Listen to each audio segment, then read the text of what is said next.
News conference on Capitol Hill to discuss the IRS targeting. Here it is. Thank you, everyone, for being here, by the way. Thank you, everyone, for being here. My name is Michele Bachmann. I'm a member of Congress from Minnesota's 6th Congressional District. I'm also the chairman of the Tea Party Caucus in the House of Representatives and former federal tax litigation attorney for the IRS, as well as the author of the bill to repeal Obamacare.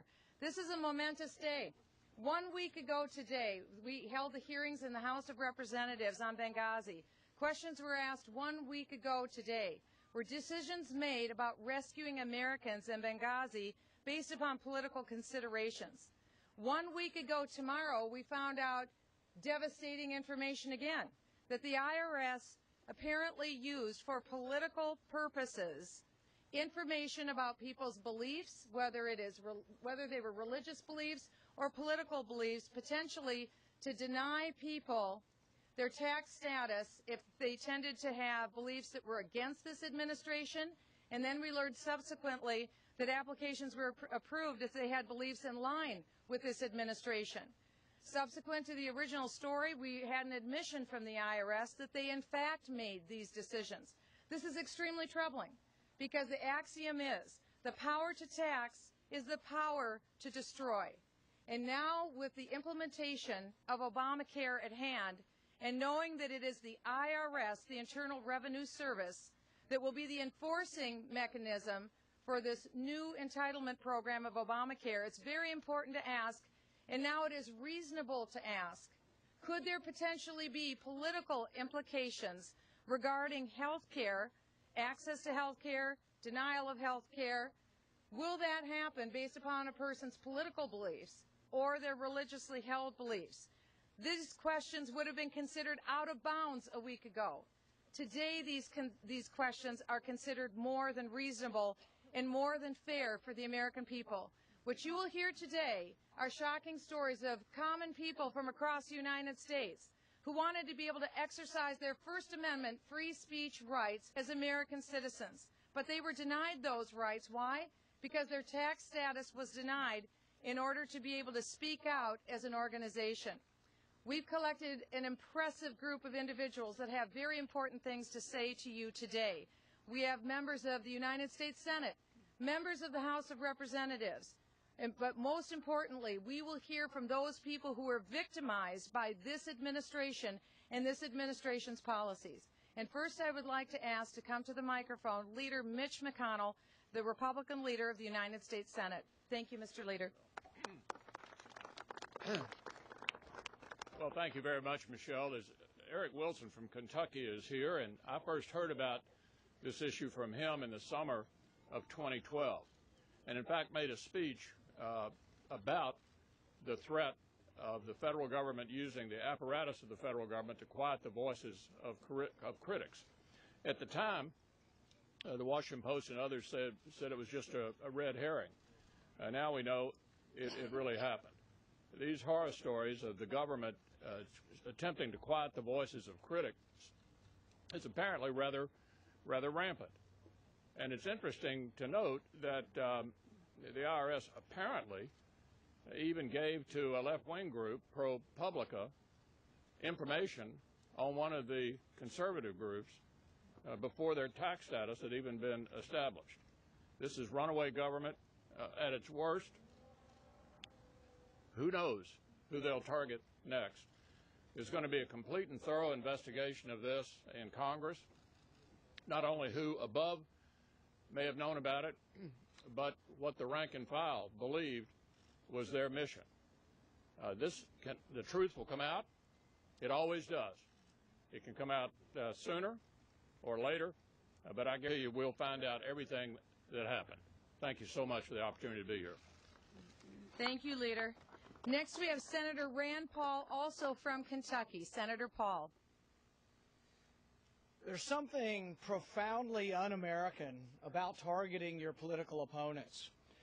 Whether you're a Republican or a Democrat or an independent in this country, to take the abuse of a $3.8 trillion government, the power of that government, and to use it to stifle opposition is profoundly un-American. I'm a physician. I'm quite worried about the privacy of medical records I'm quite worried that your medical records now will be evaluated by the IRS that seems to have the ability and seems to have the penchant to use political persuasion and to search out political opponents. So I'm very concerned about this. Someone needs to be held responsible. Someone needs to be imprisoned. Someone needs to be prosecuted. The resignation is a step in the right direction, but we need to find out who wrote this policy, who approved this policy, and they need to be held accountable. Thank you, Senator. And that goes all the way to the White House. We need to know what the White House knew and when they knew it. And Senator Paul is also the chair of the Tea Party Caucus in the United States Senate. I neglected to mention that. We have with us also Senator Mike Lee from Utah.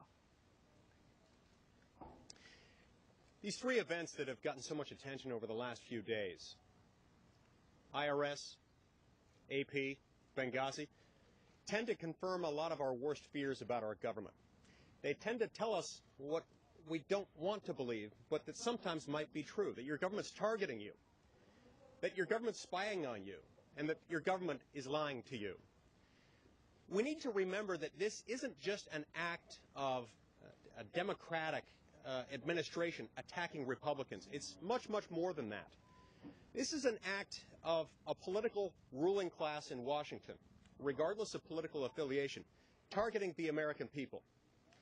You see, we have to remember that when the federal government gets too big, it becomes unmanageable. In this respect, I agree wholeheartedly with what David Axelrod said yesterday. I don't think I've ever uttered those words before. He said that the federal government's simply too vast for the President of the United States to control, to manage, to supervise appropriately. And he's right. No one can manage something this big, and therein lies the problem. Our federal government, while created for purposes that James Madison described as few and defined, has become a government without limit, without end. No one can manage a $4 trillion annual government. No one certainly can manage a $5 trillion government. We don't want it to become that. We need to roll it back. We need to return it to a simpler, more manageable government, because that's the only way that we're ever going to prevent things like this from happening. When it gets too big, it gets too expensive. And when that happens, nobody's going to be able to manage the whole thing effectively. And when that happens, people are going to be targeted. They'll be targeted unfairly. We need to simplify our laws, and we need to downsize our federal government. Thank you. Thank you, Senator Lee.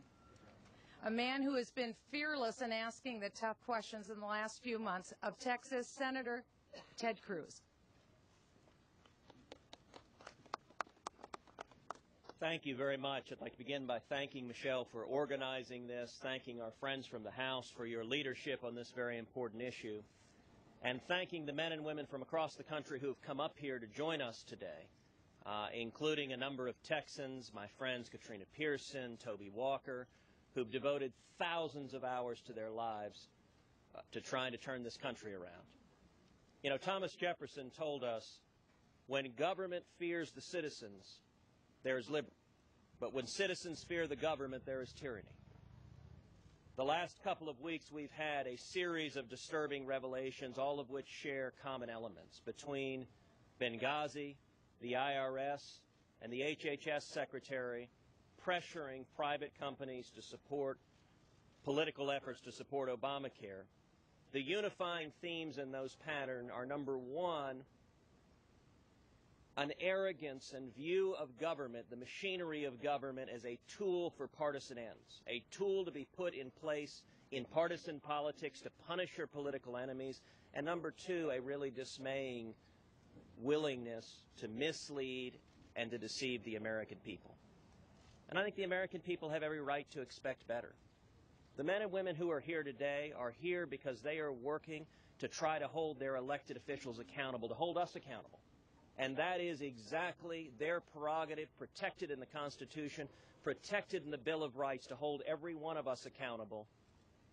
And the idea that the federal government and the IRS in particular would be targeting citizens, and in particular looking, if they had the temerity to actually speak out, exercise their constitutional rights to speak the truth, they would be subjected to special harassment, special scrutiny, special targeting.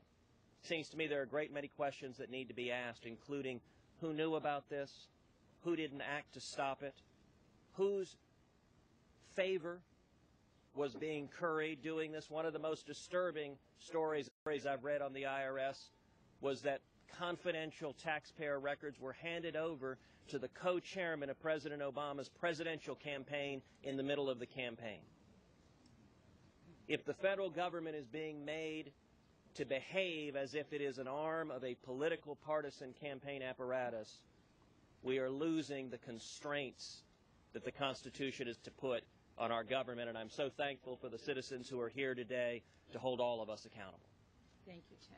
Thank you. We also have with us a significant number of members of the United States Congress. Congressman Joe Barton of Texas, Congresswoman Diane Black of the state of Tennessee. We have Congressman Jim Bridenstine. We have Congressman Paul Brown from Georgia. Congressman John Fleming from Louisiana. Congressman Bill Flores from Texas. Congressman Louis Gohmert, also from Texas. Congressman Tim Hulskamp from Kansas. Congressman Randy Hultgren. We have Congressman David Joyce, Congressman Steve King of Iowa, Congressman Jack Kingston of Georgia, Congressman Doug Lamborn from Colorado, Congressman James Lankford from Oklahoma, Congressman Mick Mulvaney from South Carolina, Congressman Ted Poe from Texas, Congressman Matt Salmon, as well as Congressman Tim Walberg from Michigan and Congressman Jeff Duncan from South Carolina, among others. Now we'd like to present to you real people who have been adversely affected by the actions and decisions by the IRS, and who knows who else who made these decisions to attack the liberties of the American people. First, we'll hear from Diane Belson, who's from Lawrence County Tea Party. Diane? Hi, I'm Diane Belson, representing Lawrence County Tea Party, and our group filed for 501c4 status with the IRS in June of 2010. And we heard nothing for over 2 years. And then right before the election, we received communication from the IRS requesting lengthy amounts of information. And at that point, I contacted the ACLJ, who's been representing other Tea Party groups. As we all knew this was a pattern, we were being targeted, and they represented us. And we complied to the best as we could with the questions the first time. We sent that in January. They wanted more information. We sent more things in. That ended like March 5th, and we still have not received any word from the IRS. So almost 3 years later, we are still in the dark as to whether we're getting approved for 501c4 status. And, you know, we live in a free republic, at least I thought we did. This more smacks of a totalitarian system. And when you think about Obamacare being implemented and 16,000 more people added to the IRS, are they going to be next determining who can get health care based on your political views? So I have a very simple solution to this. Let's abolish the IRS and institute something like a fair tax, which will make things much simpler and remove this problem. And let's repeal Obamacare. Thank you. Thank you, Diane. Also a Tea Party leader from across the United States who's been adversely affected from the Ohio Liberty Coalition, Mr. Tom Zawistowski. Thank you, Tom. Thank you, Michelle. We are here today, not to represent ourselves or even to represent the millions of Tea Party people from around this nation. We're here today to represent all the American people who want what we all want, and that's our constitutional rights, who want the freedom of speech, freedom of assembly that we are entitled to under our Constitution. And this IRS targeting is evidence that we were being denied that opportunity. And while we are grateful for our representatives for taking this on and trying to find the truth about this, we're not here to speculate about how far this goes. The wheels of justice are turning, and they will find that out. But what we're here to do is put, real faces to the stories. We're here to, give you Marion Bauer from Fremont, who was asked what books they read and wanted a book report by the IRS. We're here to have you meet George Brenneman from the Cincinnati area, who's a Cincinnati Tea Party leader, whose wife and he were personally audited because the IRS said they were members of the Tea Party. This is an out-of-control government, and as one of the senators said, the whole problem is too much government. Government is too large. But the real heroes are the moms and pops and aunts and uncles and the people around this country who are members of the Tea Party movement, who stood up and who didn't need to be told, what was right and wrong. The people, we wrote this letter on February 16th and said, we will not comply because we know what's right and wrong. And that's what the story is. And I asked people in the American public to go to your local Tea Party website and take another look at the Tea Party, because we're standing up for the rights of everyone. And I thank the ACLJ for representing us, because I don't think we would have got here if it wasn't for them. I thank the Tea Party Patriots and Freedom Works for helping make it possible to bring these people here, and we look forward to meeting you. Thank you very much. Thank you, Tom. And the ACLJ is the American Center for Law and Justice. We have with us next Jenny Beth Martin, who is the head of the Tea Party Patriots.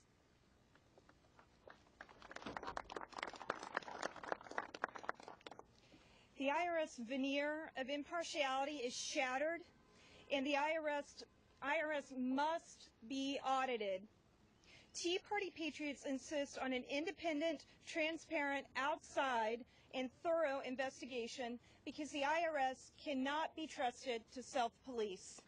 And the Justice Department is suffering from extreme lack of credibility at this moment.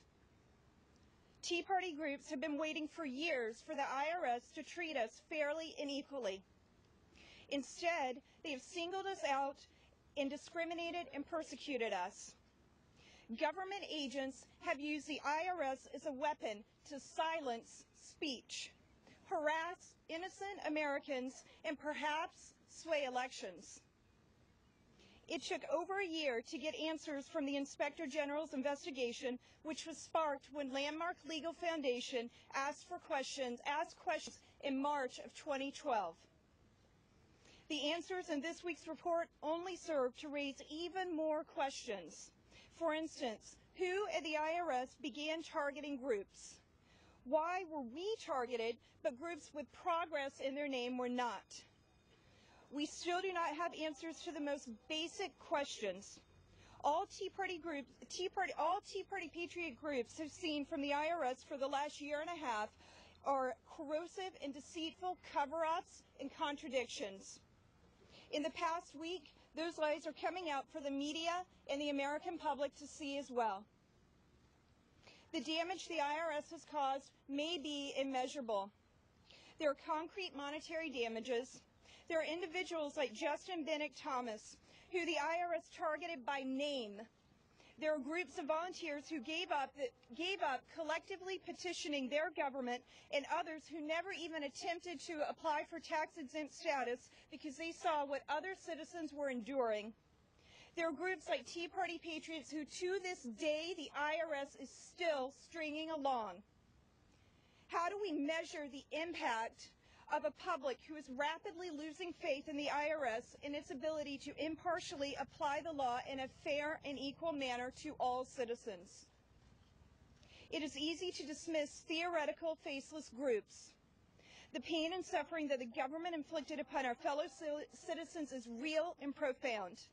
These are Americans who simply care enough about our country to become actively engaged in our representative democracy. Tea Party Patriots brought as many of these groups to D.C. as time would allow. Today we stand with patriots like Joe Dugan and Jerry McDaniel from Myrtle Beach Tea Party. They believe they lost 100 members as a result of the overbearing nature of the IRS's inquisition, and they still have not received word from the IRS. Julia Hodges from the Mississippi Tea Party withdrew their group's application after months of delay tactics designed to intimidate Americans. The IRS questioned Marion Bauer and her group, American Patriots Against Government Excess, asking for a list of every book their group had read and a book report on each book. A government this intrusive is clearly excessive. We also join all those across the country who have felt abused and threatened by the IRS. Tea Party Patriots has not backed down, and we will keep fighting. If you want to start a Tea Party group, sign up with Tea Party Patriots and we will help you. We will not allow the IRS or any branch of the government or any government agency to take away our First Amendment rights or any of our constitutional rights. The IRS's thuggish, discriminatory, abusive schemes and tactics perfectly illustrate why we must have a government that is constitutionally limited.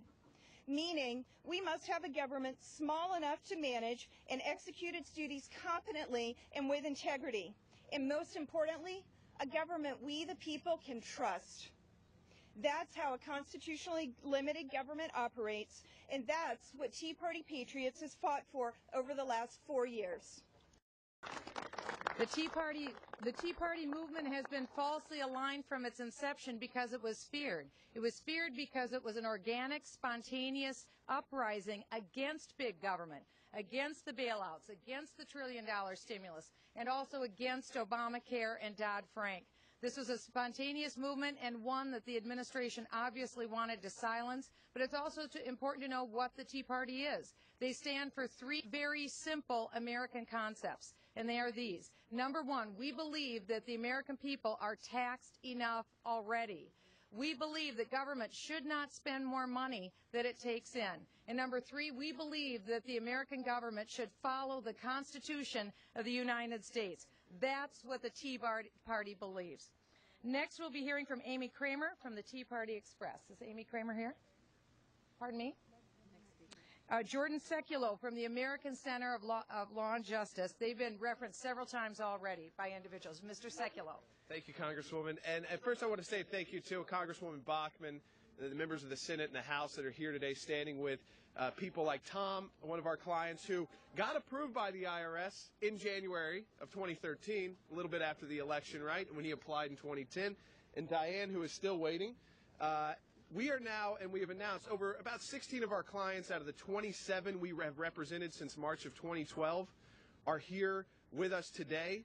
We have 17 clients ready to sue the IRS and bring legal action, which, regardless, if they are approved by Friday, we've set a noon deadline for approval for our 10 remaining clients. Even if that deadline is met for them, we've got clients who were approved like Tom and others that were not able. They suffered damages. They lost membership and donations. They missed the election cycles. They missed key moments. They were not able to bring speakers in. So the IRS, this is far from over, even if they do approve the remaining groups. Notice in that Inspector General's report that 0 groups have been denied. 0 groups were denied that fell into this category, but 28 withdrew. We've also got some of our clients who withdrew because they just were sick and tired of fighting with the IRS, and basically their organization was destroyed through this process, who are now ready to start fighting again.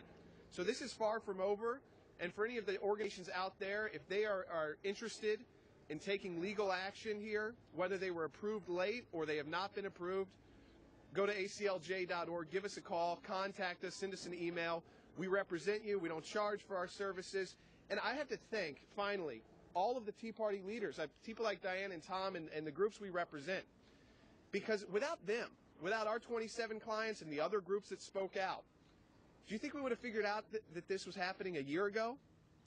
If they didn't fight back, they would have withdrawn. Most people would have gotten these questions from the IRS and said, thank you very much. I'm not even dealing with this membership list. What books are you reading? Are you thinking about maybe running for public office one day?